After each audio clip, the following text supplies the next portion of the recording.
अस्सलाम वालेकुम रहमतुल्लाहि बरकातुहू। दोस्तों, आप तमाम का इस्तकबाल है मेरे इस यूट्यूब चैनल में।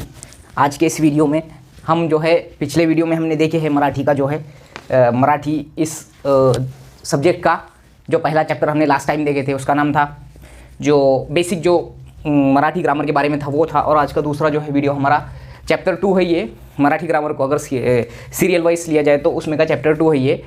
तो शुरुआत में मैंने आपको उसके ऊपर जो बेसिक सवाल पूछे जाते थे वो बताया, वो उस किताब के भी हवाले से बहुत से एग्जांपल्स मैंने बताया। और आज के इस वीडियो में एकदम इजी लैंग्वेज में संधि नामी जो ये चैप्टर है इसका शुरुआत में आपको समझाने की कोशिश करूँगा। बहुत डीप है संधि, बहुत डीप है, इतना डीप है कि उसके हर चीज़ के एक अलग अलग रूल्स है। लेकिन मैं एकदम शॉर्टकट में इसको जो है ये शुरुआत का जो हिस्सा है इसका संधि का, जिस पे सवाल पूछता ही पूछता है। अगर 15 भी मार्क का ग्रामर पूछा, मराठी ग्रामर, या 20 मार्क का भी पूछा तो उसमें संधि 1 से 2 मार्क के लिए तो पूछता ही पूछता। हर पॉइंट में से वो एक दो सवाल उठाता है और ज़्यादातर बाला साहेब शिंदे के ही किताब में से सवाल उठाए जाते हैं पूरे स्पर्धा परीक्षा में, ज़्यादातर, अक्सर व बेशतर में। तो संधि ये हमारा दूसरा जो है चैप्टर है। अब इसमें क्या है, संधि एक्चुअल में है क्या, मैं ये मराठी की तारीफ को उर्दू में जो है बताने की कोशिश करूँगा कि जो एक लफ्ज़ है, एक कोई भी लफ्ज़ है, संधि का मैं मतलब बता रहा आपको, एक कोई भी लफ्ज़ है तो उसके जब 2 टुकड़े हो जाते हैं, यानी कि संधि विग्रह करा बोल के एक सवाल आता है मराठी ग्रामर में, यानी उसके टुकड़े करो, एक ही लफ्ज़ में 2 लफ्ज़ छुपे हुए, यानी अलग करना, उसको संधि करना। मतलब जैसा कि एक मिले हुए लफ्ज़ में, मैं उर्दू में अगर बताने की कोशिश करूँ कि एक दिए हुए एक जो लफ्ज़ के मजमूए में से 2 लफ्ज़ छुपे हुए जब होते हैं और उनको जब अलग किया जाता है तो उनसे 2 जो है अलग अलग जो है लफ्ज़ बन जाते हैं। तो वो जो मिले हुए शब्द है या अल्फाज है उनके टुकड़े करने पर जो सिचुएशन बनती है अलग अलग 2 लफ्ज़ों की, 2 हरफों की, लफ्ज़ों की नहीं, जिसको हरफों की बोलेंगे या लफ्ज़ों की भी बोलेंगे, सॉरी, तो वो हो जाती है संधि। यानी मैंने एकदम ईजी लैंग्वेज में ये बताने की कोशिश किया। इसको कहते हैं यानी टुकड़े कर देना, एक लफ्ज़ के 2 टुकड़े कर देना, ये है संधि। और वो छुपे हुए उसी में होते हैं, यानी दिखता एक लफ्ज़ है और होते एक्चुअल में वो 2 लफ्ज़ है। तो हम देखेंगे इसमें एक जो है, अगर मराठी ग्रामर की बात करूँ तो मैं 1 से 2 मार्क के लिए संधि पूछता है। तो एकमेकाच्या शेजारी येणाऱ्या 2 वर्णामध्ये एकमेकाच्या शेजारी येणाऱ्या 2 वर्ण ज्यावेळेस आपण विग्रह करतो त्यावेळेस संधि होती है, ऐसा उसका जो है मराठी में तारीफ है। तो कैसा, जैसा कि कोई एक लफ्ज़ है। अब मैं यहाँ बोलूँ कि संधि के जो है प्रकार है, संधि के आमतौर पे 3 टाइप है। तो ये सवाल कॉमनली पूछता है वो बेसिक में संधि के, कि संधि के मुख्य कितने प्रकार, तो मुख्य प्रकार उसके 3 है। इसके बहुत नियम है लेकिन इसके अपने को बेस पढ़ना है, तो बेस पढ़ेंगे तो आगे का जो है चीज़ें समझ में आएंगी। तो 3 प्रकार है। पहले नंबर पे है स्वर संधि, दूसरे नंबर पे है व्यंजन संधि, तीसरे नंबर पे है विसर्ग संधि। अब देखो स्वर संधि, अपने को सबसे पहली बात तो संधि के टाइम पे एक चीज़ जहन में रख दो, जो मूलाक्षरे है मराठी के, जो हम बचपन से पढ़ते आए, एक तो 12 खड़ी और उसके बाद में जो पूरे मूलाक्षरे है, जैसा कि मैंने बोला कि पिछले सबक में कि सवाल क्या पूछता है, एकुन की, जैसा कि उनके हरूफ तहज्जी जो होते हैं, जो हम मूलाक्षरे जिसको मराठी में बोलते हैं, तो कितने हैं, तो टोटल 48 है। लेकिन जब उसमें कुछ इंक्लूड हुए, मैंने बोला कि 2009 में इंक्लूड किए गए गवर्नमेंट ऑफ महाराष्ट्र के जरिए, इंग्लिश में से 2 और जो है जिसको बोलेंगे हम संयुक्त स्वर 2, ऐसे 4 मिला के मॉडर्न जो है उनकी मूलाक्षर है अगर पूछा तो 52 है। और पहले से जो है ऑलरेडी जो एक रिवायती तौर पे जो पढ़ते आ रहे हैं हम, तो मूलाक्षरों की उनकी तादाद है 48। जैसे हमारी हरूफ तहज्जी होती है वैसे उनके हर ज़बान के मूलाक्षरे होते हैं, तो उसमें वो होना आपको बहुत बहुत ज़रूरी है। तो यानी बताने की बात कोशिश मैं ये कर रहा हूँ, मैं फास्ट बोलूँगा कि अपन कितने भी यूपीएससी की भी अगर तैयारी कर रहे होंगे मिसाल के तौर पे, तो अपने को आना पड़ता अलिफ बे ते से पे अ आ इ ई बे ABCD पर ही आना पड़ता अपने को वापस। तो ये चीज़ रहती है, इसलिए जिसका बचपन से बेस पक्का होता है वो इसलिए मजबूत होते हैं आगे तौर पे। तो अ आ इ ई इसलिए क्योंकि आपको स्वर्ग और व्यंजन की पहचान होना, संयुक्त स्वर की पहचान होना बहुत ज़रूरी है। तो स्वर संधि यानी एक लफ्ज़ के जब हम 2 टुकड़े करते हैं और 2 टुकड़े करे बाद पहले लफ्ज़ का आखिरी का, पहले जो लफ्ज़ है उसका आखिरी का हर्फ और दूसरे लफ्ज़ का पहला हर्फ मिलकर दोनों जब स्वर होते हैं तो वो कहलाती है स्वर संधि। मैंने पहले ही बोला संधि यानी उसको टुकड़े करना। मिसाल दे रहा हूँ यहाँ पर, मैंने लिखा यहाँ पर पहली मिसाल सूर्यास्त, काय की लिखा ये सूर्यास्त, समझने की कोशिश करो इजी लैंग्वेज में। सूर्यास्त का संधि विग्रह करा बोल के ऐसा वो सवाल देता है। देखो सूर्यास्त जो है ये 2 लफ्ज़ से मिलकर बना है, इसके अगर हम टुकड़े करेंगे तो कैसा, स्वर संधि की मैं मिसाल दे के बता रहा हूँ। देखो यहाँ है सूर्य और ये यहाँ है अस्त, सूर्य अधिक अस्त, सूर्य अधिक अस्त। अब देखो सूर्य, य पहले लफ्ज़ का आखिरी का हर्फ जब स्वर हो और दूसरे लफ्ज़ का पहला हर्फ जब स्वर हो और ये दोनों के मिलने से कॉमन आवाज़ जो है स्वर पैदा होती है, यानी तो वो स्वर संधि कहलाती है। सूर्य में तो हम बोलेंगे कहाँ पर है, स्वर। तो अ आ इ ई उ ऊ ए ऐ ओ औ अम अह, ये जो है 12 खड़ी है। इसमें जो अ है, आ है, ई है, ई है, उ है, ऊ है, ये जो है ये पूरे जो है स्वर है। और बाकी तमाम जो है 34 व्यंजन है। 12 और 34 कितने हो रहे? 48 हो रहे। मैंने पहले ही बोला। तो व्यंजनों की तादाद पूछता है। देखो बेसिक सवाल मैं 100 में से 100% बोल रहा हूँ, पूछता ही पूछता है। अगर पूछ लिया तो चांदी अपनी ऐसे सवाल। कितने? 48 व्यंजन, 34 और 12 स्वर है मराठी के अंदर। तो वो स्वर अ आ इ ई उ ऊ जो है 12 खड़ी में के, तो य में देखो काय की आवाज आती तुम, ये काय से मिलके बनाऊंगा? ई अधिक अ, य बना है। तो ये य में अ की आवाज आती है ना, य अ। तो ये और जमा, यहाँ तो ऑलरेडी अ है ही अस्त में, तो य अधिक अ, यानी इसमें काय की आवाज आ रही? अ। तो संधि के, स्वर संधि के नियम के हिसाब से अ अधिक अ इज इक्वल टू आ होता। समझे? बहुत बेसिक एकदम फॉर्मल लैंग्वेज में समझा रहा मैं। तो यहां बना देखो या, सूर्यास्त बना ना, तो ये है वो संधि की एकदम सिंपल मिसाल। ये भी नहीं समझूंगी तो मैं अगली बताता स्वर संधि की मिसाल। आमतौर पे देखो विद्यालय, ये तो एकदम कॉमन मिसाल है।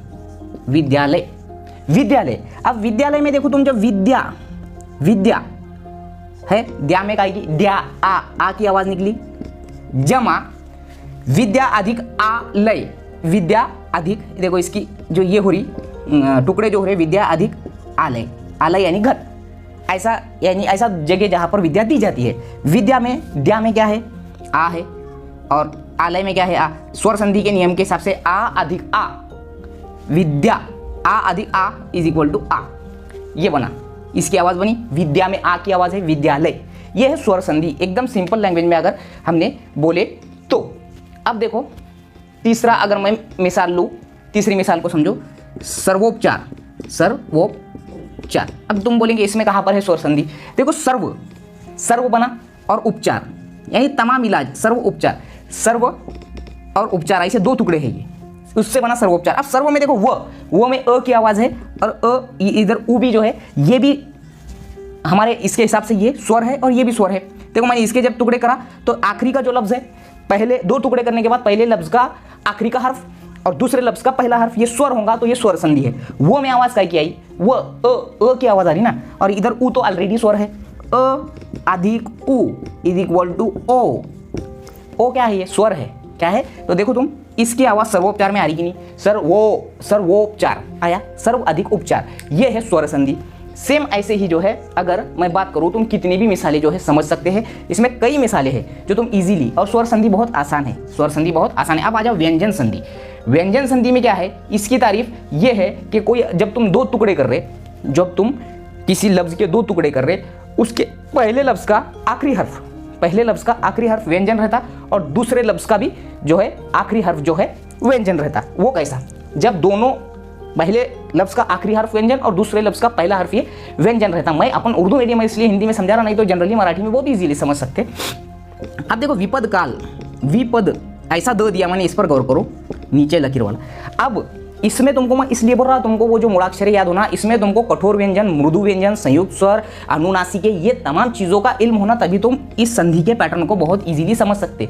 ये सबक का बेसिक हिस्सा है। तो विपद काल में देखो, विपद काल की जब मैं संधि करूंगा, टुकड़े करूंगा, तो ये बन जाएगा विपद काल। क्या बनेगा? ये त का, ये द का त हुआ, ये है। अब ये द का त क्यों हुआ? द का त इसलिए मैं बोल रहा कि जो तुम मूलाक्षरे पढ़ेंगे तो उसमें रहेगा कठोर व्यंजन, मृदु व्यंजन, उसके बाद में जो अलग अलग जो अनुनासिके, तो उसके ब्लॉक्स रहेंगे। तो ब्लॉक्स में इसका नियम ये है कि ये द के जगह पे त क्यों आया? ये वागपति है, वागपति। जैसा मैं दूसरी मिसाल देखूँ तो ये वागपति का बनेगा वाकपति। क्या बनेगा? वाकपति। अब ये द, ये जो ग का क क्यों बना? क्योंकि इसके लाइन में जब तुम वहाँ जब पूरे जो मूलाक्षरे देखेंगे, मूलाक्षरे में जो बड़ा साहब शिंदे की किताब में जो बताया हुआ है इसमें, इसके संधि के मिसालों में, तो ये नियम तुम वहाँ समझ जाएंगे क्लियरली। यानी कि क के, द के जगह पे त इसलिए आया क्योंकि वो जो द की जो भी जो सीरीज है उसका जो है वहाँ पर नियम बताया हुआ है कि जितने नंबर पर, यानी कि आखिरी के नंबर पर, पहले नंबर पर जो है इसका जो लफ्ज रहेगा द के लाइन में, या फिर मृदु व्यंजन के, कठोर व्यंजन के लाइन में, वो उसका वो बदल रहेगा। ये है व्यंजन संधि। यानी एक लफ्ज के 2 टुकड़े करने के बाद पहले लफ्ज का आखिरी हर्फ और दूसरे लफ्ज का पहला हर्फ, ये अगर व्यंजन होगा तो वो व्यंजन संधि। अब व्यंजन यानी तुमको मालूम है जो स्वर छोड़ दिए तो बाकी सब व्यंजन है। स्वर छोड़ दिए तो मैंने बोला 48 में से 12 स्वर है और 34 व्यंजन है। 12 स्वर तो तुमको मालूम है, अ आ इ ई उ ए ऐ ओ औ अम अह, ये जो 12 खड़ी जो बनाते हैं, अगर इसको लेके हर लफ्ज की बनाए तो हम जो है बता। इसलिए बेसिक तौर पे तीसरी, चौथी, तीसरी या चौथी क्लास के बाद से बच्चों को ये बताना बहुत ज़रूरी होता है कि विसर्ग, अनुनासिक, उसके बाद में जो अनुस्वार, विलायंती का नामात्रा, इसकी जो 12 खड़ी की पहचान की वजह से हम बाकी तमाम चीज़ें जो है बच्चे इसको इजीली कर सकते हैं। अब हमको इसकी देखो ये बेस की इसलिए ज़रूरत पड़ रही है। तो ये है वो व्यंजन संधि। व्यंजन बाकी सब क, ख, ग, घ, नहीं, ये तमाम चीज़ें, ये मूलाक्षरों में जो इसको छोड़कर, स्वर को छोड़ के, जो 12 स्वरों को छोड़ के 34 जो है वो तमाम के तमाम, उसमें संयुक्त स्वर है, उसमें मृदु व्यंजन है, उसमें कठोर व्यंजन है, उसमें अनुनासिक है, उसमें सभी है। अगर वो 12 को छोड़ दिए तो नीचे के 34 में, तो वो किताब में भी मैं आपको इंशाल्लाह बताने की कोशिश करूँगा। चलो, विसर्ग संधि। विसर्ग संधि आमतौर पे तुमने एक ऐसा जो है अक्सर लफ्ज़ देखते होंगे तुम कि जिसमें 2 नुक्ते बीच में होते हैं, इसी को कहते हैं, ये 2 नुक्तों को मराठी में विसर्ग। ऐसे जो एक के ऊपर एक के नीचे एक जो 2 नुक्ते होते हैं वो होते हैं विसर्ग का निशान।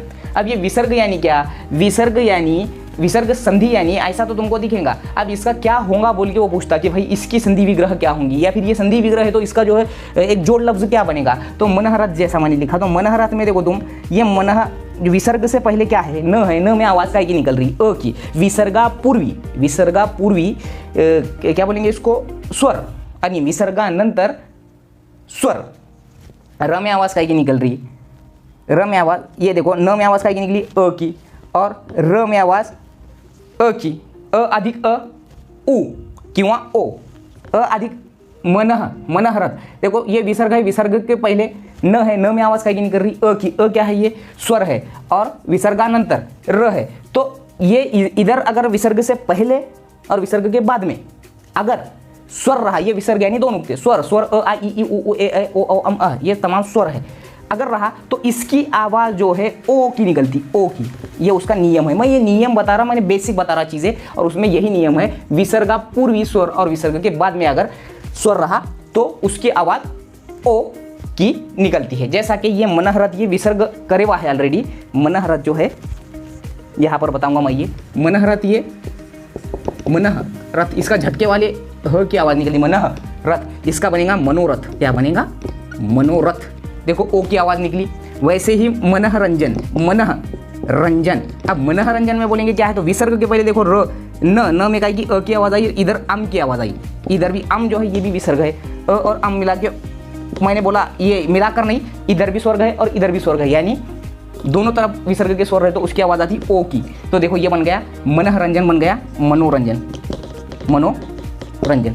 ये हिंदी में मैं उर्दू ज़बान में समझाने की इसलिए कोशिश कर रहा क्योंकि अपने मीडियम वालों को मराठी में अगर मैं समझाऊंगा तो वो समझेगा नहीं, और इसके नियम बहुत लंबे हैं, वास्ट है, लेकिन बेस ये चीज़ है। अगर तुमने विसर्ग संधि, स्वर संधि, व्यंजन संधि और विसर्ग संधि अगर समझ लिए तो तुम लोग को जो है इसमें आसानी जाएंगी। तो ये चीज़ें हैं जो मैंने आपको आज बताने की कोशिश किया। कुछ मिसालें मैं उसके जो हमारा जो किताब है, किताब से भी जो है लेने की कोशिश करूँगा।